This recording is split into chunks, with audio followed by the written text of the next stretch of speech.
تبارك الذي بيده الملك وهو على كل شيء قدير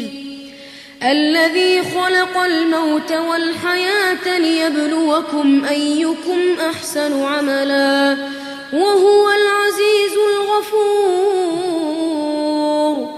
الذي خلق 7 سماوات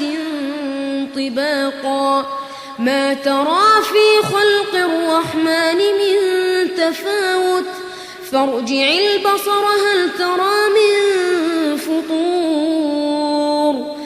ثم ارجع البصر كرتين ينقلب إليك البصر خاسئا وهو حسير ولقد زينا السماء الدنيا بمصابيح وجعلناها رجوما للشياطين وأعتدنا لهم عذاب السعير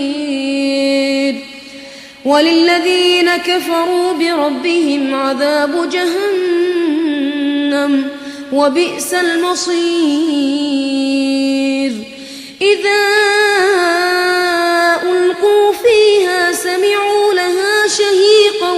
وهي تفور تكاد تميز من الغيظ كلما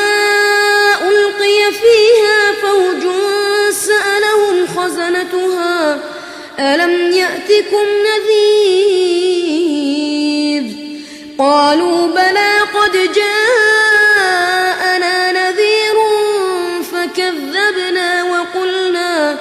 فكذبنا وقلنا ما نزل الله من شيء إن أنتم إلا في ضلال كبير وقالوا لو كنا نسمع أو نعقل ما كنا في أصحاب السعير فاعترفوا بذنبهم فسحقا لأصحاب السعير إن الذين يخشون ربهم بالغيب لهم مغفرة وأجر كبير إن الذين يخشون ربهم بالغيب لهم مغفرة وأجر كبير وأسروا قولكم أو اجهروا به إنه عليم بذات الصدور ألا يعلم من خلق وهو اللطيف الخبير هو الذي جعل لكم الأرض ذلولا فامشوا في مناكبها وكلوا من رزقه وإليه النشور أأمنتم من في السماء أن يخسف بكم الأرض فإذا هي تمور أم أمنتم من في السماء أن يرسل عليكم حاصبا فستعلمون كيف نذير ولقد كذب الذين من قبلهم فكيف كان نكير أولم يروا إلى الطير فوقهم صافات ويقبضن ما يمسكهن إلا الرحمن إنه بكل شيء بصير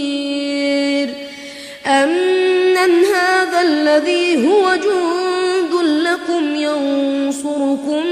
من دون الرحمن إن الكافرون إلا في غرور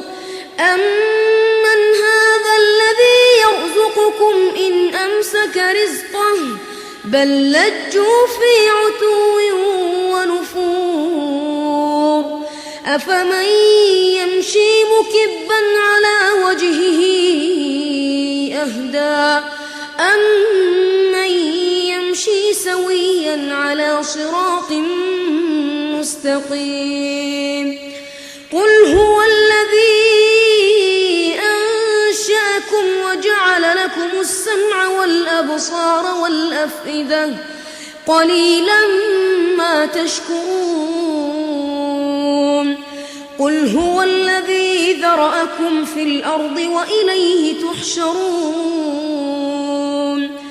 ويقولون متى هذا الوعد إن كنتم صادقين قل إنما العلم عند الله وإنما أنا نذير مبين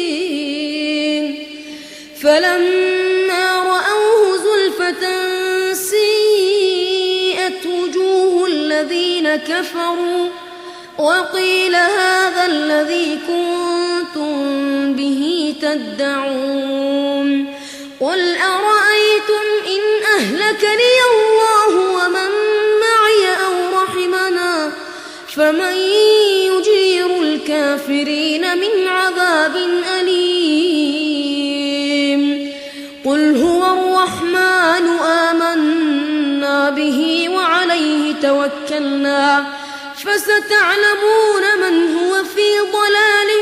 مبين قل أرأيتم إن أصبح ماؤكم غورا فمن يأتيكم